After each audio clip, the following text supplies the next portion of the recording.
जाते एक देख रहे हैं कि एक राजा अपना सेना लेकर के और शिकार खेलने जा रहे हैं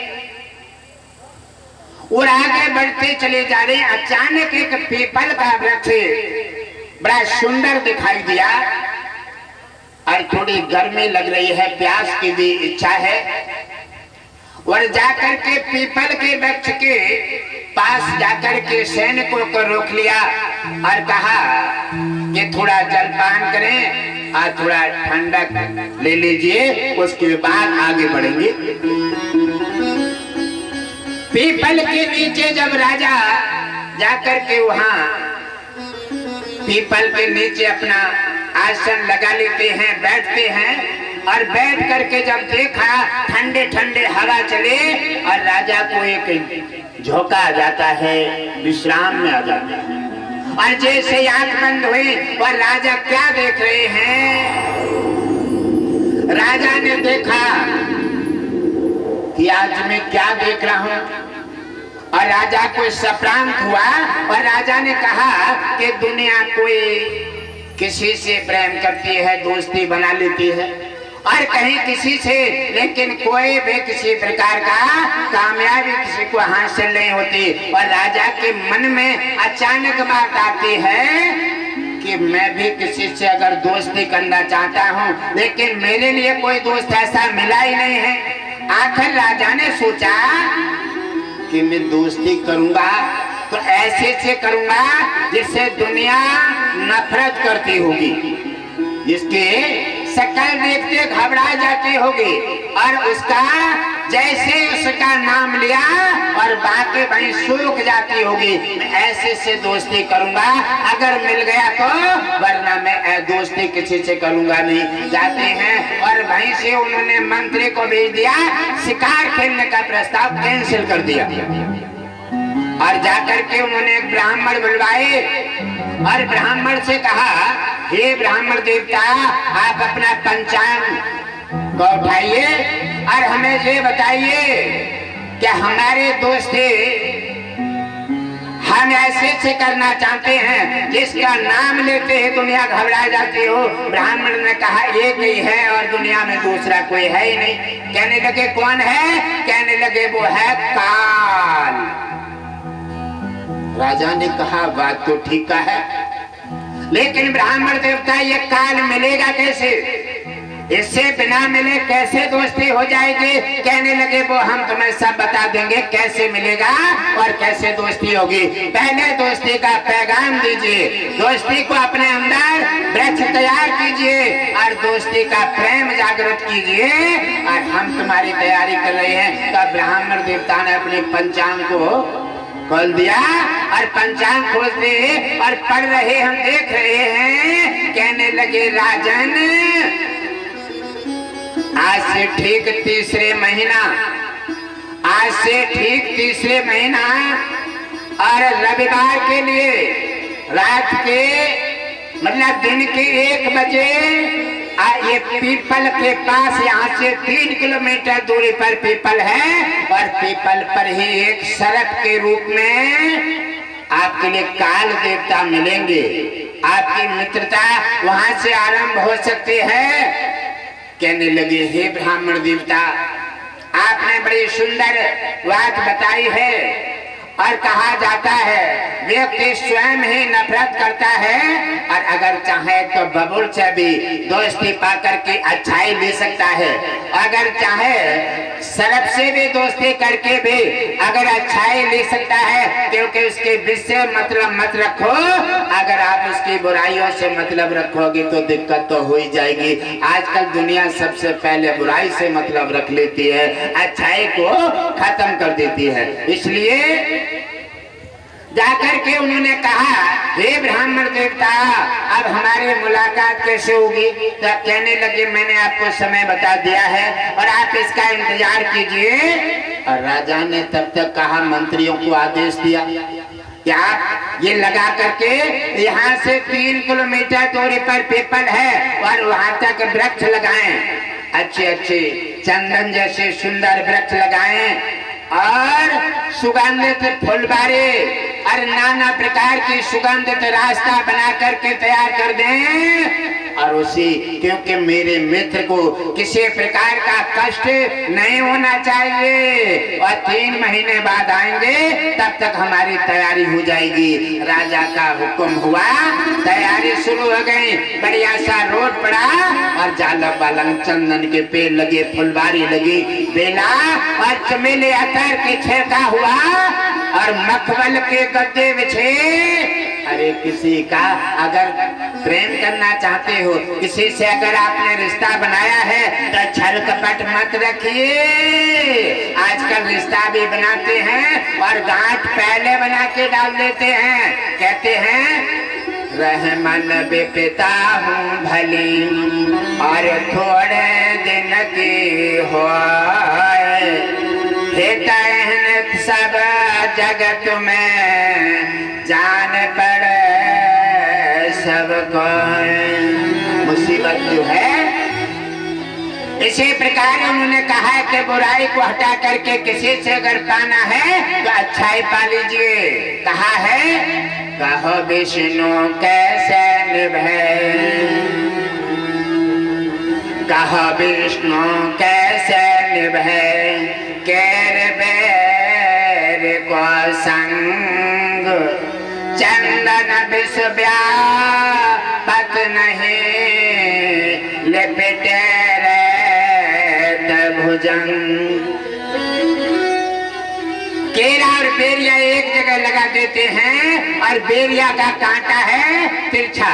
जब हवा चलती है, दुष्टाचारी की दुष्टाचारता वो हमेशा वाई के लिए रहता है, इसलिए स्वयं छोड़ दीजिए। उसकी बुराई पर ध्यान मत दीजिए, उसकी बुराई उसी को खा जाएगी। आपकी अच्छाई आपके लिए मुबारक रहेगी, आपका इतिहास में नाम आएगा। सीख ले लीजिए बेरिया और केला से। जाकर के उन्होंने कहा, जब बेरिया का जब हवा चलती है तो कांटे पीछे बनाकर फाड़ देती है। और केला ने सोचा छोड़ो, इसके तरह का हो जाओ, इसकी तो आदत है और आदत नहीं बदल सकता। अगर ये क्योंकि इसके पीछे रहोगे तो अपना जो जीवन मिला है ये बेकार चला जाएगा।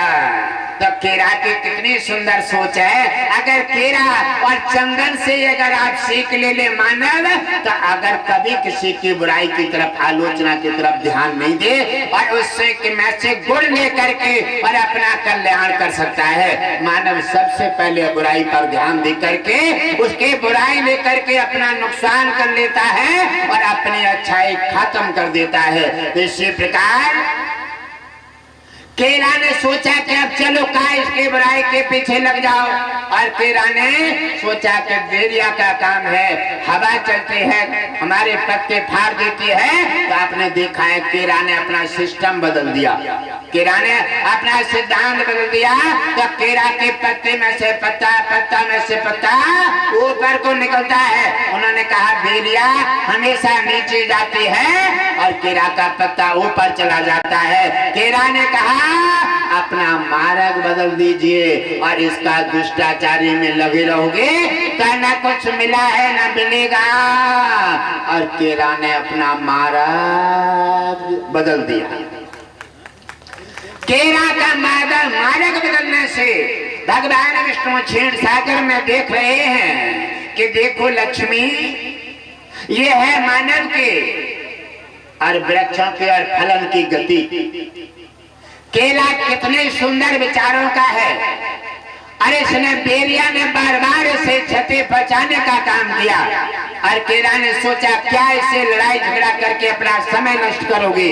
और केरा ने अपना मार्ग बदल दिया है। लक्ष्मी कहने लगी नाथ क्या केरा को क्या कुछ देने की इच्छा कर रही है। अरे कहने लगी लक्ष्मी, भगवान विष्णु कहते हैं लक्ष्मी क्या आपने आपके मन में कुछ केरा के लिए भाव नहीं है। अरे कहने लगी नाथ ऐसा कैसे हो सकता है, अच्छाई तो अच्छाई होती है और बुराई बुराई होती है, अमृत अमृत होता है और विष विष होता है। इसलिए अच्छे के तो हम हमेशा साथ देने के लिए तैयार रहते हैं। कहने लगी क्या देना चाहती हो लक्ष्मी। कहने लगे नाथ पहले आप अपनी बात बताओ। भगवान विष्णु कहने लगे, नहीं लक्ष्मी, आप हमेशा चतुराई से काम ले लेती हैं और अपनी बात हमारे पूछ लेती हैं, लेकिन अपनी बताती नहीं है। आज तुम्हें अपनी बताने पड़ेगी। केला को क्या देना है? कहने लगी, नाथ, आप तो जानते हैं, आप तो हमारे मन की सब जानते हैं। क्यों?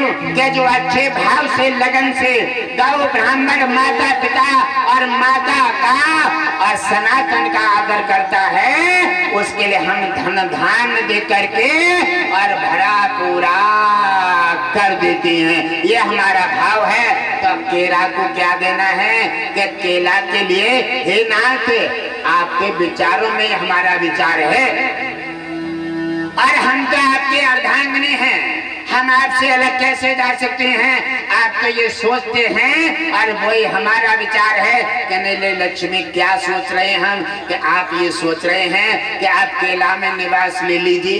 कहने लगे, लक्ष्मी, आपने हमारे मन के बात को समझ लिया है और जो अच्छी चीज होती है, अच्छे विचारों का ब्राह्मण हो, अच्छे विचारों का मानव हो, अच्छे विचारों का वृक्ष हो, अच्छे विचारों का कोई भी वस्तु है, हमेशा उसमें जाने का, उसे कुछ देने का, उसमें रहने का मन करता है लक्ष्मी। इसलिए और मन करे वो काम कर डालो। तो लक्ष्मी और भगवान विष्णु ने आशीर्वाद दिया और केला में अपना निवास ले लिया।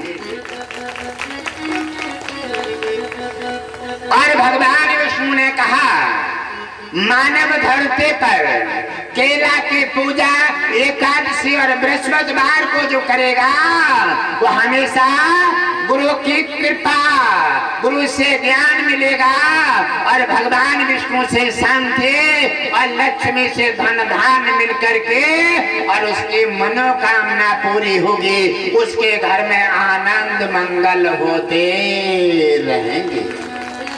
बोले भगवान की, बोले भगवान की। भगवान विष्णु ने उन्हें वरदान दे करके और केला को आनंदित कर दिया। आज केला के फल में एक और खासियत है कि कभी केला के फल में कीड़ा नहीं पड़ता है और केला कितना सुंदर वृक्ष है, उसके नीचे बैठ जाओ, पास में पहुंच जाओ, ठंडक आने लगती है और उसी केला की पूजा करके शांति मिलती है। केला में भगवान विष्णु लक्ष्मी ने निवास ले लिए हैं, फिर भी मानव केला की पूजा से और केला से, बृहस्पति व्रत से, एकादशी व्रत से अलग जाना चाहता है और फिर मानव जीवन की धरोहर पाना चाहता है। इसलिए कैसे मिल सकती है? हे मेरे सनातनियों और हे मेरे भारतवासियों, भारत सोने की चिड़िया है, तपोभूमि है, ये महापुरुषों का देश है और इसके प्रति अच्छे भाव, अच्छे विचार रखो। वो भगवान विष्णु कहते हैं उसका सदा कल्याण होगा। जाकर के राजा ने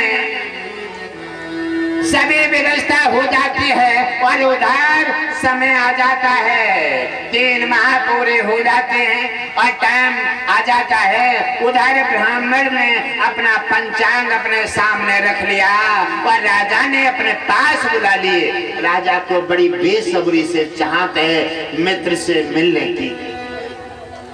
राजा को ये चिंता नहीं है, क्यों कि मुझे मार देगा। आजकल सरफ मिल जाए तो लाठी लेके भाजते हैं, सरफ के विष से नफरत करते हैं। अरे उसकी बुराई क्यों लेना चाहते हो?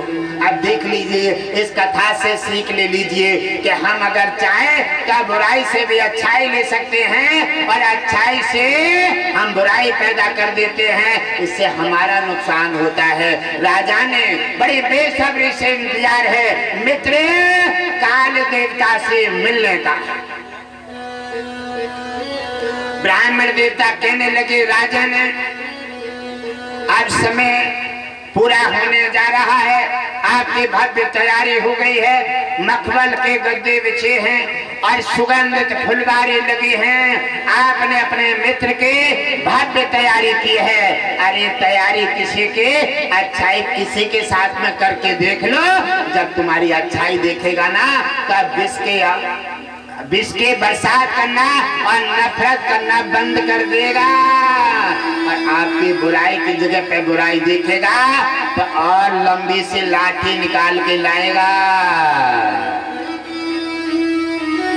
इसी प्रकार उन्होंने कहा कि हे राजन, अब काल देवता ने सर्प का रूप धारण कर लिया है और आप पधारने वाले हैं। आप अपनी भव्य तैयारी के साथ आप अपनी तैयारी रखिए।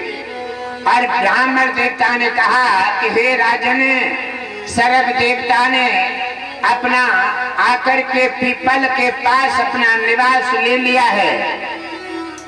राजा सोच रहा है कि कितनी जल्दी मेरे मित्र से मेरी मुलाकात हो जाए और मेरा जीवन धन्य हो जाए।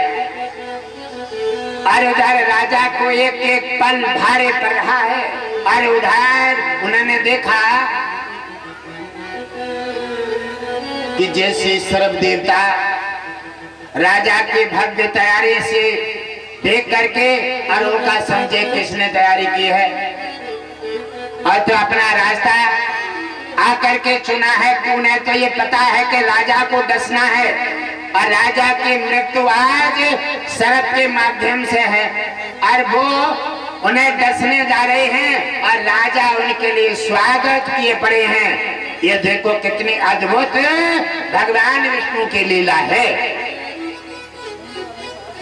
जाकर के उन्होंने देखा और जैसे सर्प देवता मखमल के गद्दे पर बढ़ते हैं और जैसे चंदन बेला जैसी सुगंध पाते हैं और सुगंध में गद्दे पर जब आगे बढ़ते हैं और सुगंध मिले तो सर्प देवता को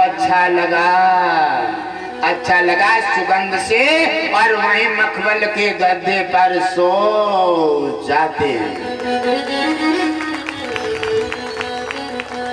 काल देवता भाव से पुकारो किसी को और कोई नफरत करता है तो प्रेम के वे झाड़ लगा दो। अगर तुमसे द्वेष व्यवहार अगर दो रखता है तो उसे आप प्रेम करने लगो तो तुम्हारा प्रेम का प्रेम तुम्हें मिलेगा, उसकी गद्दारी उसे बर्बाद कर देगी। इसलिए कथा से सीख ले लो। और जाकर के उन्होंने देखा कि वो डसने आ रहे हैं राजा को और उधर राजा ने उन्हें दोस्ती का हाथ बढ़ा दिया है। मखमल के गद्दे बिछाए हैं और नाना प्रकार के सुगंधित फुलवारे लगा करके और उनका स्वागत कर दिया है। लेकिन उनके लिए तो राजा की मृत्यु का उनका सुनहरा मौका है और बढ़ते चले जा रहे हैं और राजा के प्रेम में राजा के स्वागत में आकर के सर्प देवता वहीं सो जाते हैं और मृत्यु का समय निकल जाता है। जब सर्प देवता उसी सुगंधित में जाकर के सो जाते हैं और वो राजा का जो काल का समय था वो निकल जाता है। अब देख रहे हैं राजा ने देखा और पंडित जी से कहने लगे आपका पंचांग क्या गलत बोल रहा है, टाइम पूरा हो गया और मेरा मित्र भी आया नहीं। पंडित जी ने कहा मेरा पंचांग कभी झूठ नहीं बोलता है, बात क्या है चलो चल के देख लेते हैं। राजा ने अपनी सेना को लिया और एक थाली सजाई, उसमें पुष्प और नाना प्रकार के सुगंधित पुष्प रखे और सम्मान के साथ थाली लेकर के राजा भी आगे चल देता है। लेकिन मित्र के लिए जो रास्ता बनाई थी उस पर कोई नहीं जाने देता है, क्योंकि रास्ता चाहे गुरु का हो, चाहे भगवान का हो, चाहे दोस्त मित्र का हो, और जिस सम्मान के लिए रास्ता बनाया जाता है उस रास्ता पर अपना कदम नहीं होना चाहिए। कदम जाते ही आपका जो भी मेहनत है वो सब बेकार हो जाती है। जाकर के जब उन्होंने देखा और राजा ने देखा जाकर के और ब्राह्मण कहने लगे राजन आपके मित्र देखो वो आपके मखमल के गद्दे पर विश्राम कर रहे हैं, बेला चमेली के सुगंध में गहरी नींद में है और आपका सम्मान ने आपके काल को भी बसीभूत कर लिया है।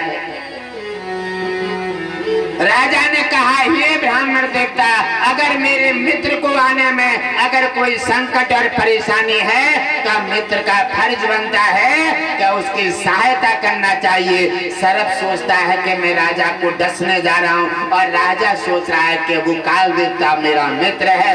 एक तरफ मित्रता है और एक तरफ नफरत है। देखो किनकी कामयाबी मिलती है।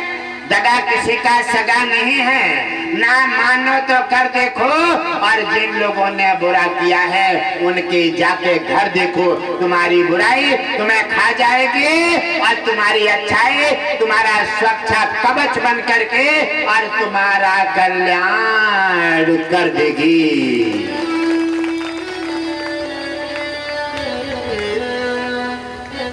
ब्राह्मण देवता ने कहा कि राजन, अब क्या करना चाहिए? तुम्हारे मित्र तो सो रहे हैं गहरी नींद में। कहने लगे, कहो मेरे मित्र को कोई संकट है। और जाकर के राजा ने थाली लेकर के जब बजाई है तो शराब बड़ी गहरी नींद में जमाए लेते उठ रहे, जैसे कितनी गहरा स्वागत है। और जैसे गहरी नींद में जमाए लेते हुए उठे और तैसे राजा ने देखा ऐसे हाथ फैला दिए हैं। कहा, अरे मेरे मित्र, एक बार मित्र कह करके मुझे अपने हृदय से लगा लो, मेरी इच्छा पूर्ण हो जाएगी और उसके बाद तो मुझे डस करके मार के ले जा। मुझे किसी प्रकार का गम नहीं है। मैंने आपको मित्र इसलिए नहीं बनाया है कि मेरी मौत ना आवे, मैं बच जाऊं। आजकल स्वार्थ से दोस्ती करते हैं। काल की अगर नेता करती है तो अपने मतलब से दोस्ती करेंगे। किसी के पास पैसा है तो पैसा के स्वार्थ से दोस्ती करेंगे। अगर बहन है तो बहन के लालच से दोस्ती करेंगे। अगर कोई बहन बेटी है तो उसके लालच से दोस्ती करेंगे। इसलिए दोस्ती में कोई फल नहीं मिलता सिवाय बर्बादी के। अगर दोस्ती का हाथ बढ़ाना है तो इस कथा से सीख ले लो और तुम्हारा कल्याण हो जाएगा।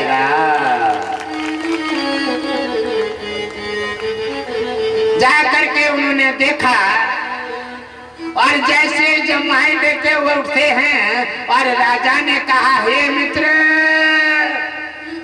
आइए मेरे मित्र, एक बार मुझे हृदय से लगा लीजिए। काल देवता अपने रूप में आ जाते, कहने लगे, जब मानव को काहे हुआ है, अरे मेरी शक्ल देख करके आदमी छक्का छोड़ देता है और सब कुछ गिरा करके भाग जाता है। और जब मानव को क्या हो गया है, जी मेरी मित्रता को हाथ बढ़ाए खड़ा जाए, मेरे से डर नहीं है क्या? अरे मैं इसका निवारा बनाऊंगा बिहार और मार कर ले जाऊंगा। लेकिन मानव मेरे लिए दोस्ती का हाथ बढ़ाए खड़ा है। आज इसे हो का गया है। काल देवता भी चक्कर में है। कहने लगा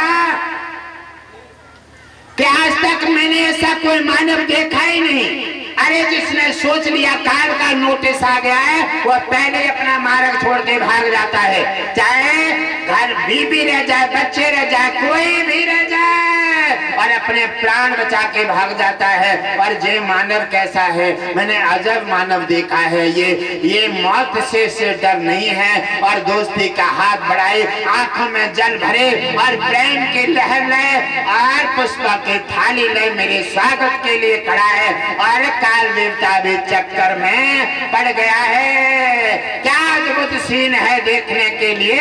ऐसी मित्रता होती है प्यारे।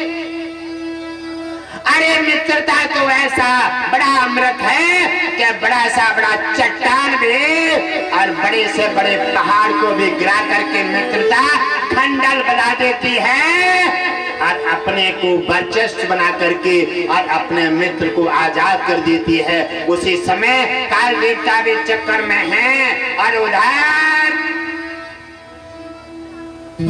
राजा के हाथ यहाँ फैले हैं। हे मित्र, एक बार मुझे मित्र कह करके हृदय से लगा लो, मेरी तमन्ना पूरी हो जाएगी। और मैंने बड़ी उम्मीद के साथ आपसे दोस्ती का हाथ बढ़ाया है, मेरी मुराद पूरी कर दीजिए। हे मित्र, एक बार मेरे से हाथ बढ़ा करके और मित्र कह के पुकार दीजिए, मेरी तमन्ना पूरी हो जाएगी। और बार बार राजा आंखों में आंसू ले लेकर के बार बार अपने मित्र से फरियाद कर रही है। और काल देवता सोच रहा है कि जब मानव धरतीवासी को क्या हो गया है,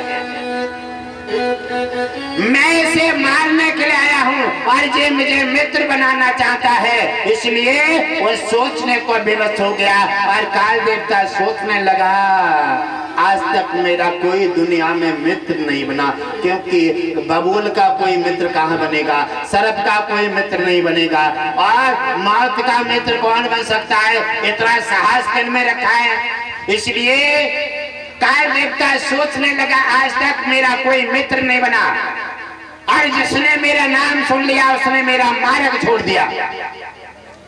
ऐसे तैसे एक मित्र कहीं से निकला है, बड़ा विशाल हृदय, इसका साहस देखो। इसलिए मित्र की सराहना करने का सौभाग्य है।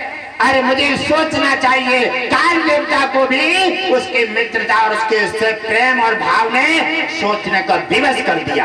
आपकी प्रेम, आपकी अच्छाई, आपका काल, आपके भक्ति आपके दुश्मन का सोचने का विवश कर दे। आप अच्छे बने रहिए और वो जो करता है उसे करने दीजिए। उसके बुराई किसी दिन विष बन जाएगी और तुम्हारी अच्छाई अमृत बन करके तुम्हारी कामयाबी बन जाएगी।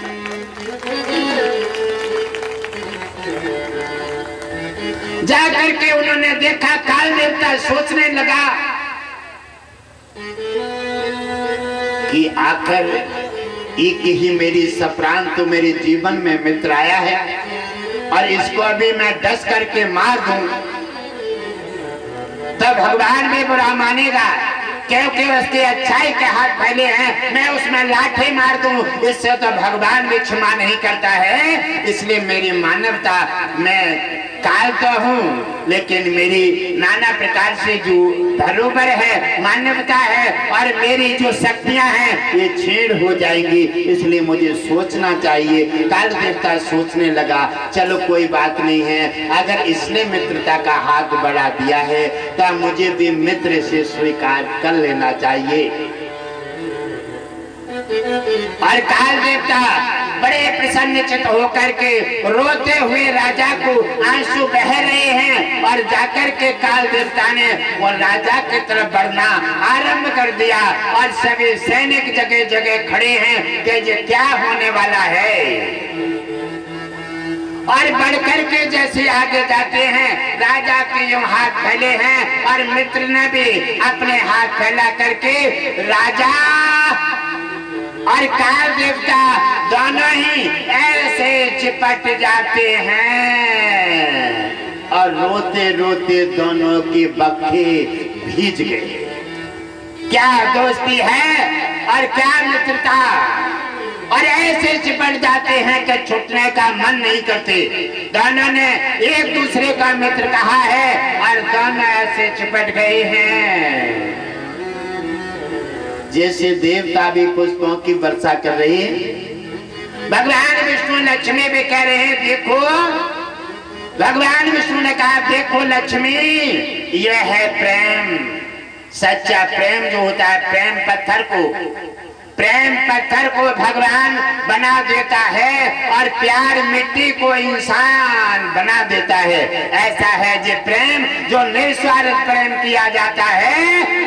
भगवान विष्णु कहने लगे, हे लक्ष्मी, निस्वार्थ प्रेम में हम वशीभूत होकर के और हम उसके हो जाते हैं और उसकी मनोकामना पूरी करके कल्याण कर देते हैं। काल देवता ने और दोनों ही जब छक के रो लेते हैं और दोनों का भाविक जो आंसू थे वो दोनों ही निकल जाते हैं, दोनों एक दूसरे के बक्खे भीज गए। और दोनों हटते हैं तो एक दूसरे के आंसू पहुंचते हैं और उनसे मित्र कह रहे हैं और वो इनसे मित्र कह रहे हैं। कहने लगे मित्र बड़े इंतजार के बाद मिले हो। अरे कहने लगे मित्र हम तो मित्र यहाँ तुम्हें भाव देख के बना लिए हैं, हम मित्र नहीं, हम तो तुम्हें मारने आए थे, तुम्हारा काल समय आ गया है मित्र, हमारा पास तुम्हारा समय का नोटिस है और तुम्हारा समय पूरा हो गया है मित्र, हम तो तुम्हें लेने आए थे और तुम्हारे भाग्य का प्रेम देख करके हम तुम्हारे लेने की जगह अब हम तुम्हारे हो गए हैं मित्र। तुमने तो हमें अपने प्रेम में ऐसा उलझा लिया है, अब मित्र क्या बताएं, कुछ समझ में नहीं आता है। अब तुम्हें कैसे लें, कैसे नीति विधान नीति नियम को पालन करें और दोस्ती कैसे निभाएं। हे मित्र कुछ समझ में नहीं आ रहा। यानी दोस्ती प्रेम में इतना ताकत है, सच्चा प्रेम जो है इतनी चट्टान है कि भगवान विष्णु को भी धरती पे आने के लिए विवश कर देता है। भक्ति दान सेवा माता पिता का आदर और गुरु का सम्मान भगवान विष्णु को धरती पर लाने के लिए विवश कर देता है।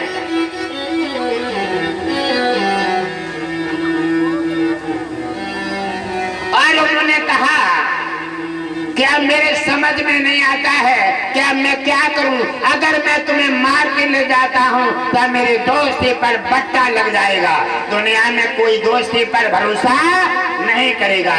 और ऐसे तैसे एक मित्र बन पाया है मेरे जीवन दुनिया में, इसलिए अब मित्र को मारने का तो काम नहीं करूंगा, क्योंकि मित्र तो भाई से भी बड़ा होता है और मित्र तो भाई काम आता है जहाँ दुनिया हाथ छोड़ देती है और दुनिया साथ छोड़ करके अपना रास्ता बदल देती है। अगर मित्र वफादार है तो भाई अपना कतरा कतरा और खून बहा करके भी और मित्र को बचाने का काम करेगा। वो मित्रता है तुम्हारी राजन। ऐसी मित्रता के लिए न तो बैठने का मन करता है, न ऐसे राजा मित्र को मारने का मन करता है, ऐसे मित्र को तो हमेशा देखने को और अपनी आंखों में बसाने का, आप उसके पास रहने का मन करता है। ऐसा उन्होंने प्रेम का जाल फेंक दिया है राजा ने, चूंकि ब्राह्मण की पत्रा भी भीग गई। ब्राह्मण कहने लगे वाह राजन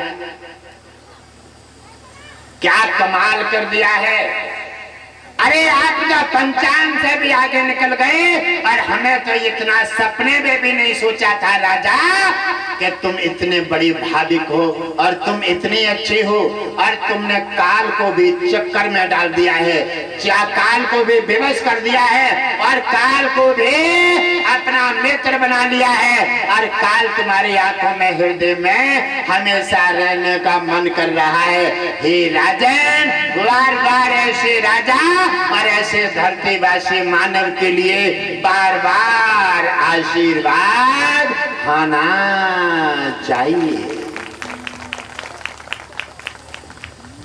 राजा और वे दोनों के देखते देखते इच्छा नहीं भर रही है और इच्छा नहीं भर रही है। अब काल देवता सोचने लगे राजन अब मेरा जाने का समय हो चुका है, क्योंकि देवताओं का समय निश्चित होता है, जाने का समय हो गया है, अब मुझे कुछ करना पड़ेगा।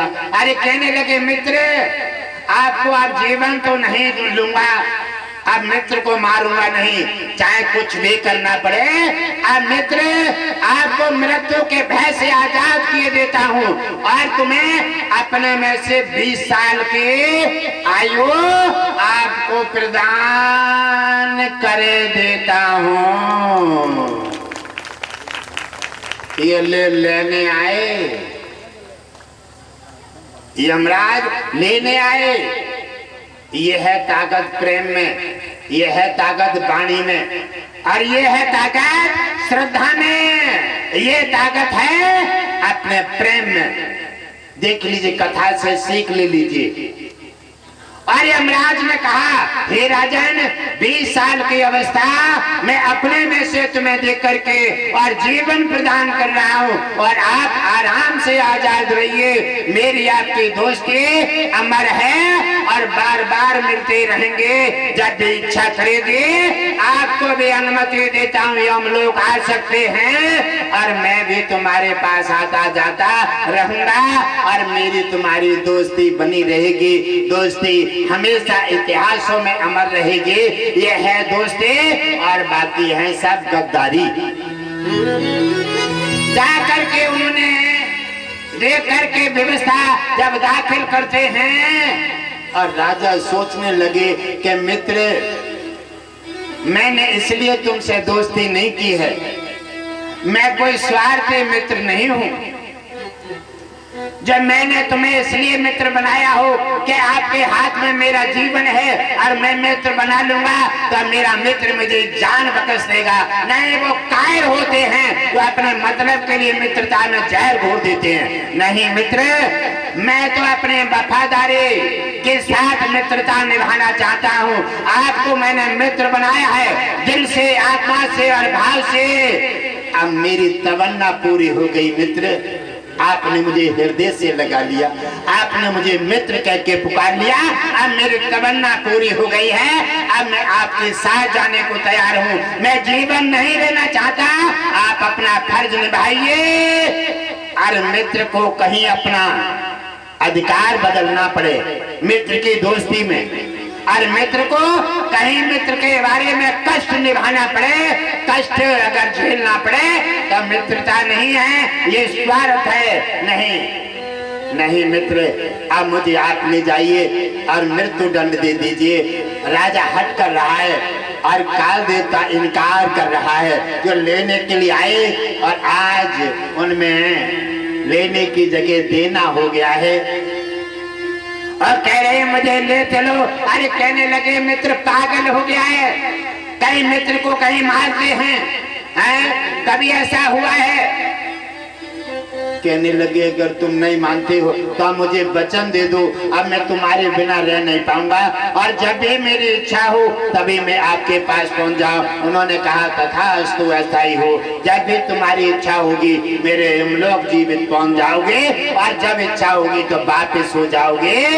यमराज से फिर 20 साल की अवस्था पा करके और राजा ने इतिहास कायम कर दिया है और यमराज को अपना मित्र बना करके, और यमराज आंसू आंखों में है। राजा तो रो रहा है भाव की वजह से, लेकिन यमराज को भी आंखों में आंसू हैं। जब तुम्हारा भाव, तुम्हारा प्रेम दूसरे के अंदर प्रवेश कर जाता है तब वो भी तुम्हारे प्रेम से जख्मी हो जाता है, घायल हो जाता है और विष भी अमृत बन जाता है कि राजा ने उसे यमराज को भी अपनी मित्रता से, अपनी दोस्ती से जख्मी बना करके और इतने असुर को भी, क्रूर को भी, यमराज को भी रुला करके और 2 आंसू अपने लिए गिरा लिए। दोनों एक दूसरे के आंसू पहुंचते हैं।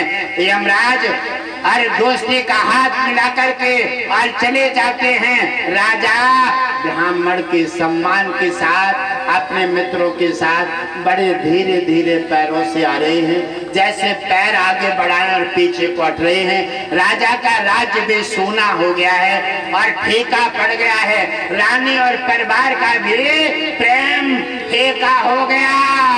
यमराज की दोस्ती की जगह पर दोस्ती ऐसी होती है तब प्रेम पत्थर को भगवान बना देता है और प्यार मिट्टी को इंसान बना देता है। तो प्रेम ऐसा कीजिए मेरे प्यारे। एक कथा से सीख लीजिए। कहते हैं कि ये दुष्टाचारी है और कह देते हैं हमारा व्यवस्था आती है, संगत से गुण उपजे और कुसंग से गुण जाए, बांस फांस और मिश्री एक ही भाव बिकाए। ये भी राजा ने फेल कर दी। राजा ने इस चीज को पलट दिया, क्योंकि गलत से भी अच्छाई का फल लेकर के, दोस्ती का हाथ बढ़ा करके और 20 साल की आयु मांग करके राजा ने उनका मकसद अधूरा रख दिया और अपना मकसद का पेड़ खड़ा कर दिया। ऐसे चंदन ने आपके सामने, बेरिया और केरा ने आपके सामने प्रूफ दाखिल किया है। बेरिया गलत थे और केरा ने अपना अच्छाई का वृक्ष लगा करके भगवान विष्णु और लक्ष्मी को अपने में निवास ले लिया और अपने घर घर में पूजा कराने का वर्चस्व दाखिल कर दिया। संगत पर कोई फर्क नहीं पड़ा। ये जरूरी नहीं है क्या कोई शराबी के दिन बैठे शराबी हो जाए, नहीं, कुछ नहीं हो सकता। जब हम अपनी जगह पर चट्टान हैं तो तुम्हारा अवगुण हम में नहीं आ सकता और हो जाएगा कि अच्छा आदमी शराबी को अच्छा बना देगा। जिसके पावर अच्छी है, जिसके पास सच्ची लगन और श्रद्धा है, वो अपना वर्चस्व उसमें दाखिल कर देगा। जैसे राजा ने यमराज का विष को कमजोर करके और अपना प्रेम का अमृत उनके अंदर दाखिल करके बजाय वो प्राण लेने आए और बजाय यमराज से 20 साल की अवस्था उल्टे पा करके और अपना जीवन महान बना लिया।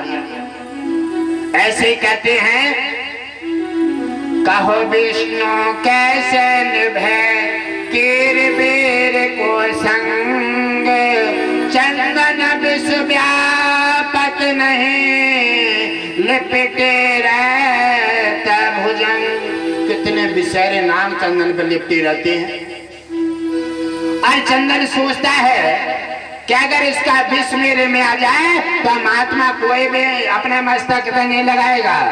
चंदन ने सोचा छोड़ो, अरे इसका विष इसके लिए है, हमें क्या लेना देना है। अगर शीतलता और हमारी सुगंध लेता है तो इसे लेने दो, लेकिन इसके विष की बुराई से हमारा कोई लेना देना नहीं है।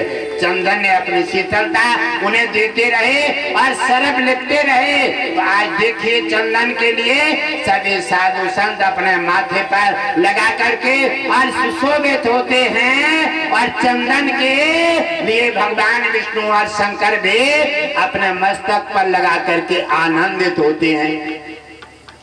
तो सरब अपनी जगह रहा, सरब का विष सरब के लिए छोड़ दिया और चंदन ने अपनी शीतलता दे करके और फिर भी चंदन हमेशा महान बना रहा। ऐसे केरा में बेरिया का संग छोड़ करके और केरा भी अपना मान बना रहा।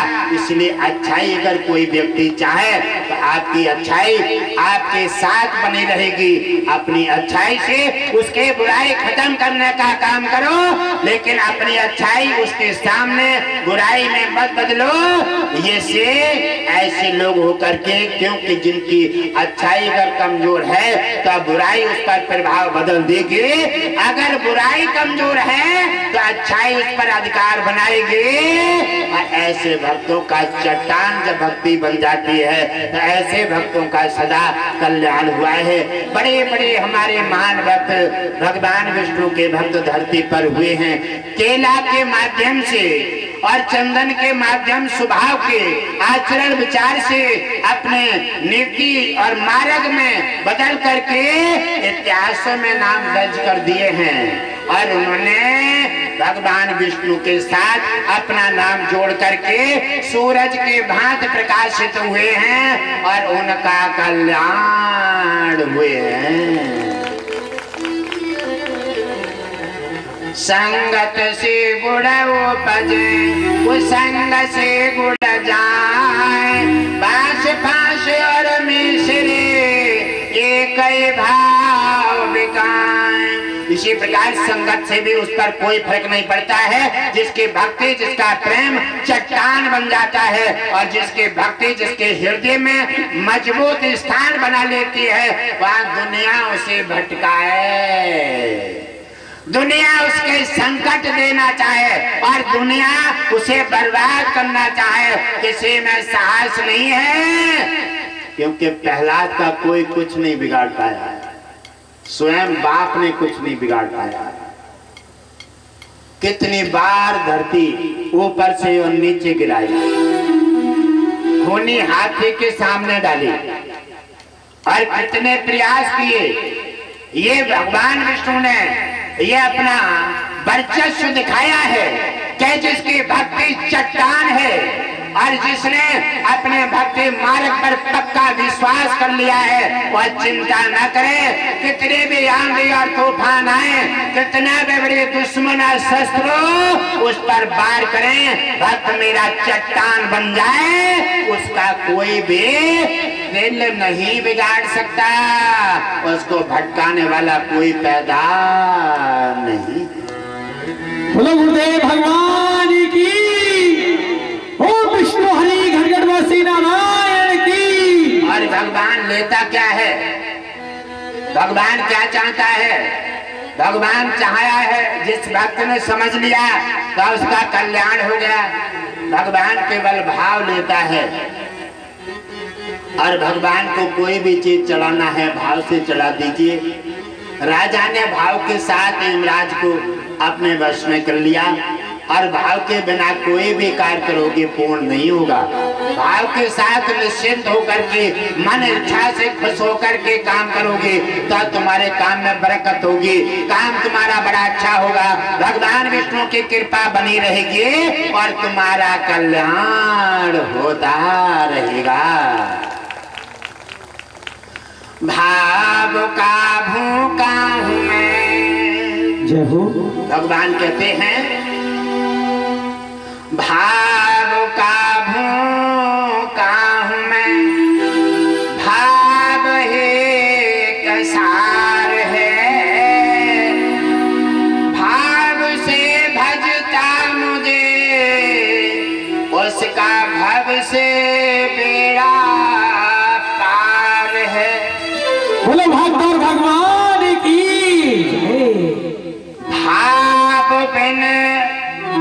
भाव बिन मुझे को पुकारे, जय जय गुरुदेव। मैं कभी मिलता नहीं, कहा है भाव बिन मुझे को पुकारे, मैं कभी मिलता नहीं, भाव बारे भक्त का संपूर्ण मेरे पर भार है। भगवान की जय हो। भगवान विष्णु कहते हैं जो भाव से एक कदम बढ़ा देता है, भाव से एक ब्राह्मण को भोजन करा देता है, भाव से एक एकादशी व्रत रख देता है, भाव से एक सत्संग करा देता है और भाव से किसी मेरे भक्त को एक बार भोजन करा के प्रसन्न चित्त और भाविक होकर के ये कार्य करता है, वो धन धान्य से भरा पूरा रहेगा।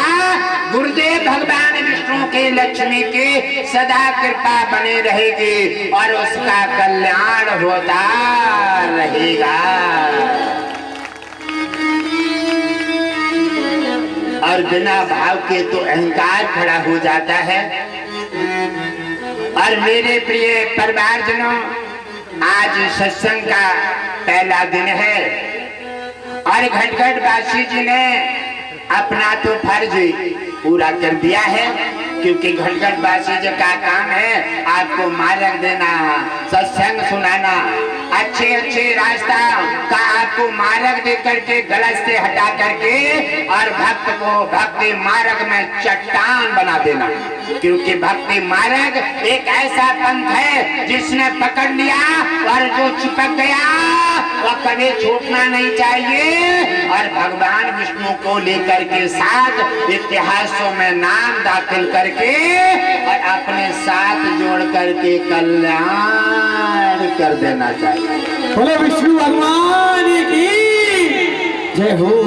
वाकई गुरुदेव ने आपको बताया कि संसार एक जीवन सफर है, सफर है, यात्रा में अच्छे और बुरे सब मिलेंगे, सब मिलेंगे।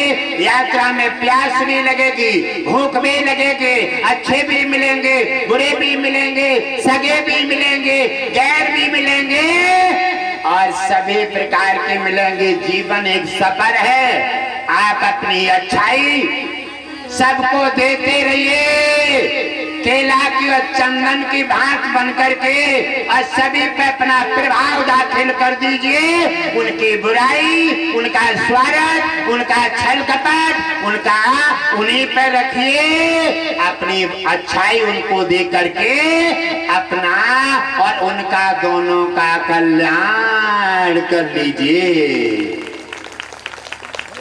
तो मेरे प्यारे मानव जीवन की धरोहर प्रकाशित हो गई। बाकी जन कितने आए और कितने चले गए, यहाँ कोई नहीं रहेगा। यहाँ चिड़िया रैन बसेरा है, ना घर तुम्हारा है और ना घर मेरा है। ये कितनी ठंडी हवा दे रहे हैं, हरे भरे हैं। इनका भी समय आएगा जिस दिन धरती वासियों को जरूरत पड़ी ना पैसे की, वह दिन बेच देंगे इन्हें और ये रोएंगे और बेरहम पैसा के लालच में इन्हें कटवा देंगे। कितने जीव जंतु को पालते हैं और उन्हें भी पैसा के लालच में आकर के पैसे से बेच देते हैं।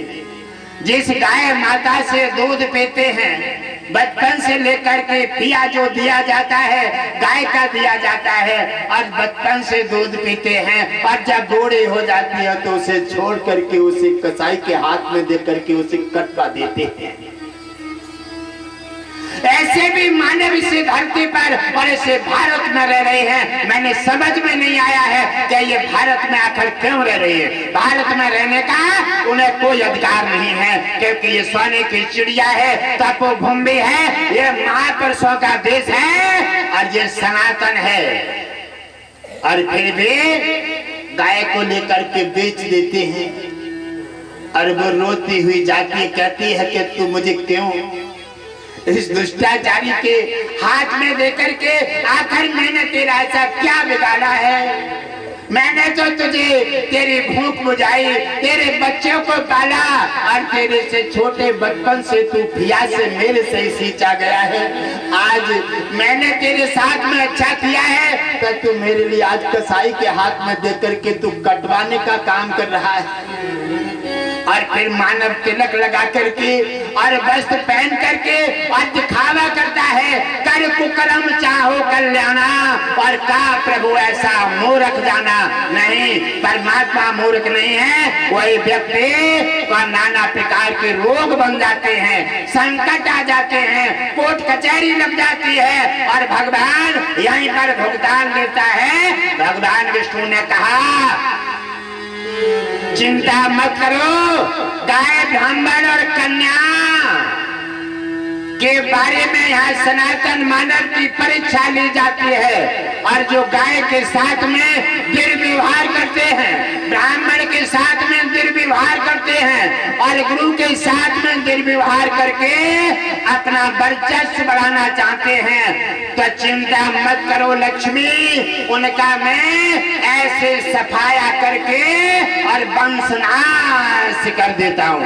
क्योंकि ब्राह्मण की गाय और सनातन के और भक्तों की निंदा मेरे लिए सुनने की आदत नहीं है। भगवान विष्णु ने कहा उनकी निंदा और उनका अपमान सुनने की आदत नहीं है। एक बार काटा है, बेचा है, 10 बार कटोगे, चिंता मत करो। और फिर वो क्या कहते हैं, हमने तो कुछ बुराई ना करो, सरासर गाय कटवा दी, भैंस दूध नहीं दे रही है वो कटवा दी। अरे जो दूध पियाया है वो तुम्हारी माँ है, भैंस है या गाय है, वो तुम्हारी माँ है, क्योंकि माँ तुम्हें दूध पिला करके अपना पिलाती है, तुम्हें पालती है, वो भी माँ है। गाय भी माँ है, दूध पिलाती, भैंस भी माँ है और बकरी भी तुम्हारी माँ है जो दूध पिलाती है। और जिसके प्यास से तुम सींचे जाते हो, अरे वो तो किसी के ना है। दूध पिलाने वाली बकरी हो चाहे गाय हो चाहे भैंस हो, उनके काम को ना रहे और वो बेच करके पैसा बनाएंगे। अरे ठीक है, ठीक है यमराज, खूब मुस्कुरा रहे हो, अरे पैसा बना लियो, जादन जाने को समय आएगा ना, तादन देखेंगे क्या पैसा कितना लेके जा रहे हो। हाँ, तादिन देखेंगे कितना पैसा लेके जा रहे हो।